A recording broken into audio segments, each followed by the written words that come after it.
the beloved daughter of our Prophet sallallahu alaihi wasallam, we need to pay attention to lessons we can learn from her life and from her conduct. Fatima al-Zahra alayhi salam, according to all Muslims, Shia and Sunnis, was the closest person to the Prophet sallallahu alaihi wasallam and to his heart. And to his heart.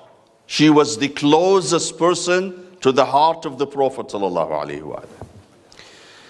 And in numerous times, the Prophet expresses his love and his admiration to his daughter. Something that Arabs never used to see. Why? Because unfortunately, in the pre-Islamic Arabia, women had no value. They literally had no value, no respect. Men were so demeaning toward women that they consider them subhumans. And the Quran tells us vividly on how they used to treat women and how they would kill an infant, baby girl, simply because she is female, out of fear of disgrace and a stigma. We spoke about this before. So when the Prophet ﷺ is expressively showing his love to his daughter, his respect for her,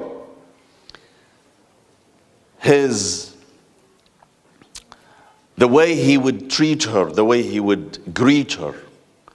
Every time she comes, he stands up for her. He makes her sit in his own place.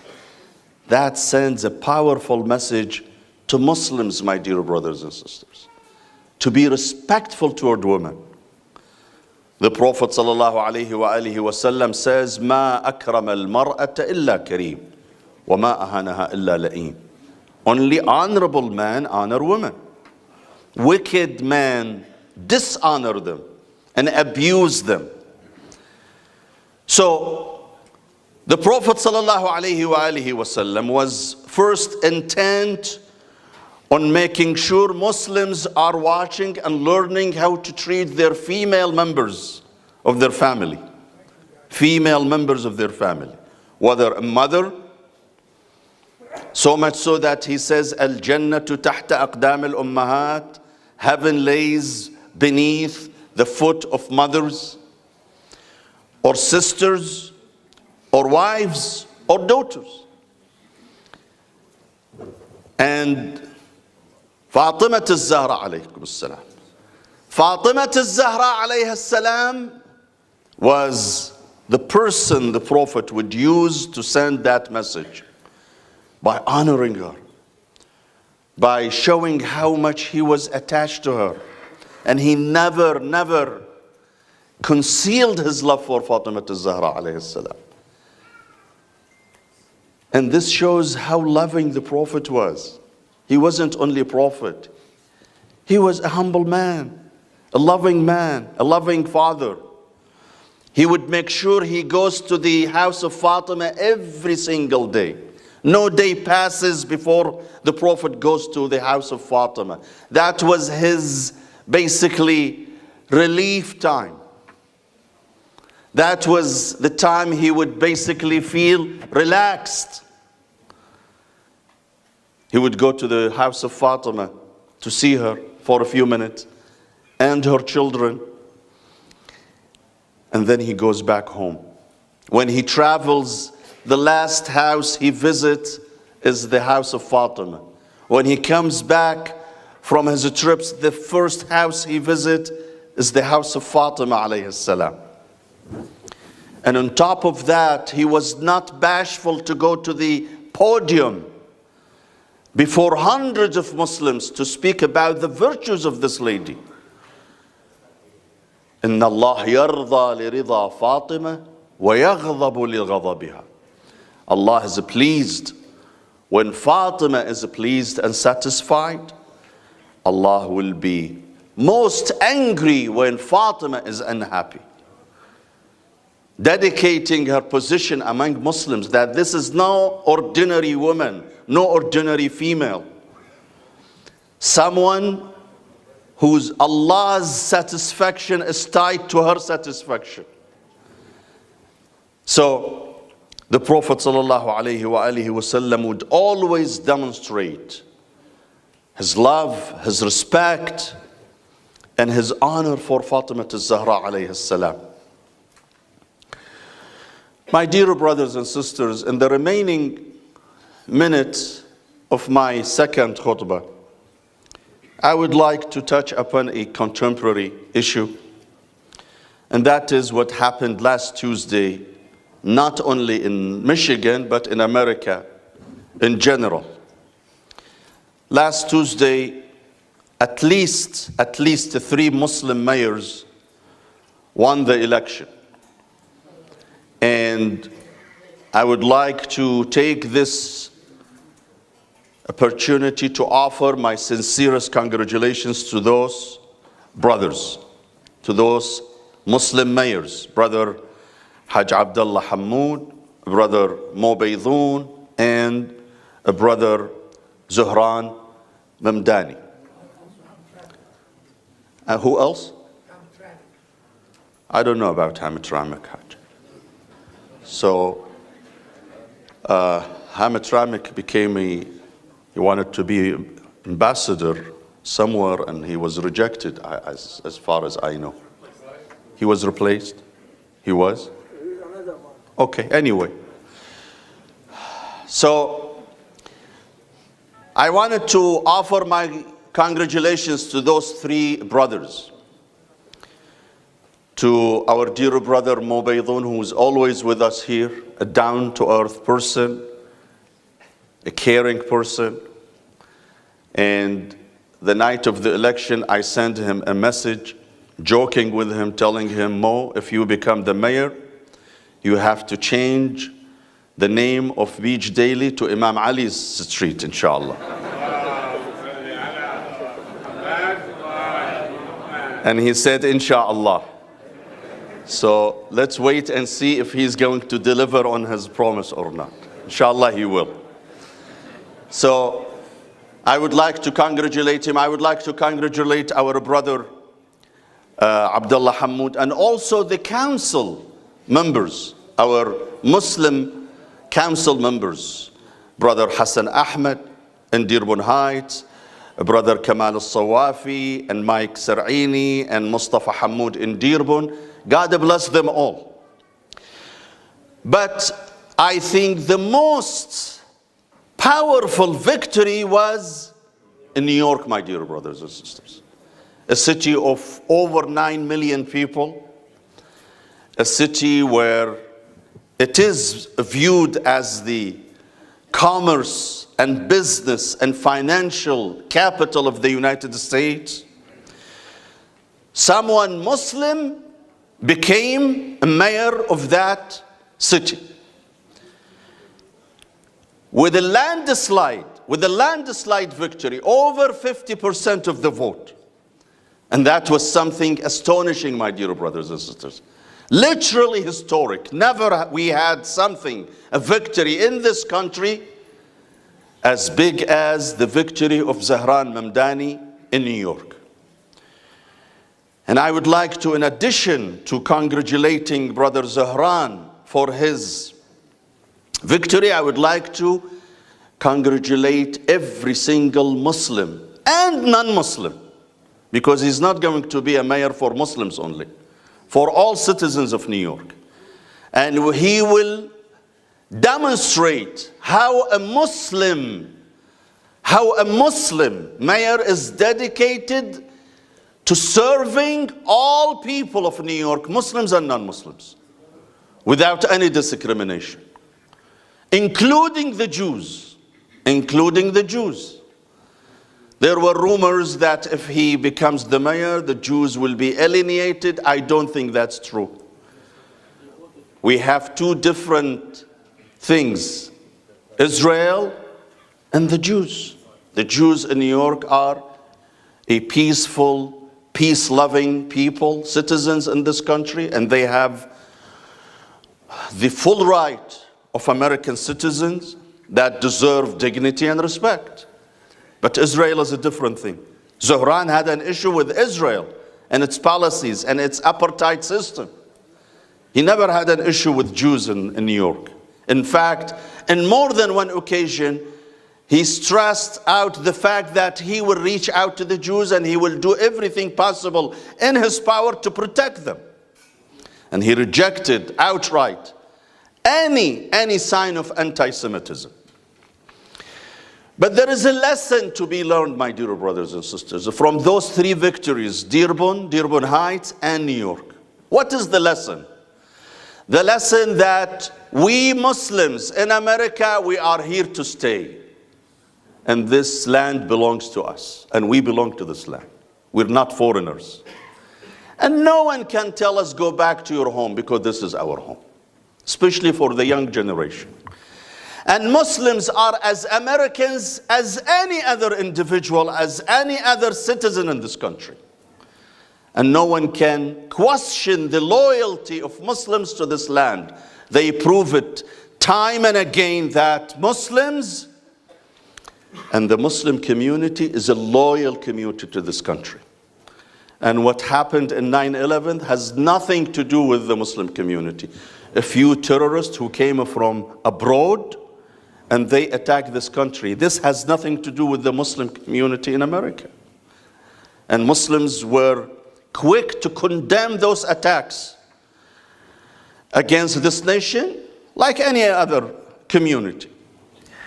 But the main lesson, my dear brothers and sisters, that we need to encourage our youth, the American-born, the educated young brothers and sisters, to run for office.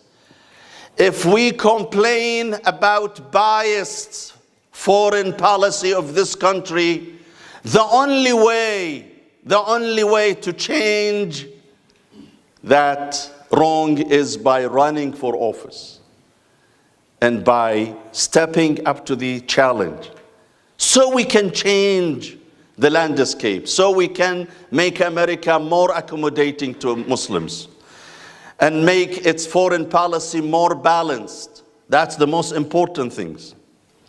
More balanced.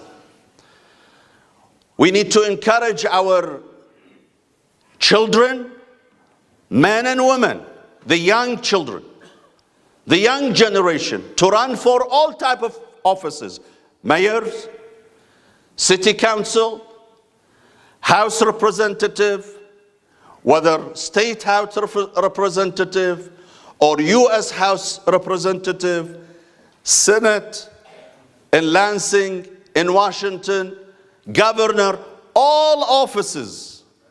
We should encourage them to run. They are well qualified. They are well qualified to run for any position.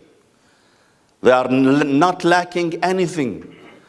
If we lack one thing, it is the awareness and the knowledge that this is a crucial role for our children to play. We need to fully participate and integrate without compromising our faith. Some people think if you run for a Congress, then you have to keep low profile about your faith. You cannot say, I am Muslim, so you don't alienate others. That's not true. Look at Zohran Mamdani. Time and again, he expressed his pride in his religion. And he said in his speech, victory speech, I will not apologize for being Muslim. And this is how we should act. We are a proud American, but a proud Muslims as well. And we will not shy away from being proud of our identity as Muslims, because they can go hand in hand. Just like the Jews are proud of their heritage, and yet they run for office. Just like Christians are proud of their heritage and they still run for offices, we should do the same. When America was envisioned and was incepted, it was for all people, not only for Christians and Jews, for all people. The Constitution is very clear. There is no favorite religion in this country. And there is separation of religion and state. And therefore, every person and every citizen in this country can run for any office that they aspire to pursue. So my dear brothers and sisters, just like you teach your kids to pursue academic studies, just like you teach your kids to become doctors, engineers, business people, teach them to run for political offices. Teach them, encourage them. But at the same time, tell them to be proud of their religion. And they should not compromise. Because they are running for the office, they should compromise over their religion. They can run for any office, but at the same time, they can emphatically be proud of their identity as Muslims. So that is the lesson learned, my dear brothers and sisters. We have enough doctors. I'm being very honest with you. We are honored to have many doctors in our community. But I think now we have enough. We have enough of gas station owners. We are proud of them all. But we don't need more gas station owner. Let's run for Senate. Let's run for Congress. Who said we Muslims are not supposed to run for those offices? We leave those jobs for others, and then we just go and specialize in certain trades and businesses. No. Who said that? In this country, politicians play a major role in shaping the future of this country. And you can be one of them, but you can be a decent politician. You don't have to be a sellout. Unfortunately, the vast majority of politicians in this country, they are compromised. They are compromised. They receive help from certain lobbies, foreign lobbies, to promote the interest of foreign country over the interest of their own country. When we Muslims run, inshallah, for the office, we will put the interest of America before any country. Before any country. America does not need to give billions upon billions of its dollars to a foreign country when many people are not insured. They lack health insurance. When many of our bridges and streets are crumbling. When many of our airports are not up to date. And instead of giving $27 billion to Israel to use this money to kill Palestinians, Americans deserve this money. Let's spend this money on education, on healthcare. There are millions of people who live below the line of poverty. Why I, as an American who pay my taxes, my hard-earned taxes, income, why I should pay it as a tax that would go to Israel? I would rather pay my taxes to a place where there are poor being fed, where there are people with no insurance being insured. I spend it on education, on our infrastructure. This is what we need to do, my dear brothers and sisters. We need to educate Americans about their priorities. Many Americans do not know what is going on. They don't know they are being exploited and taken advantage of. They don't realize that millions and billions of their tax money that was hardly earned is being spent on foreign countries to kill innocent people. Many of them don't know that. You need to educate them. How you are going to educate them? By running for offices. Encourage them to run for office.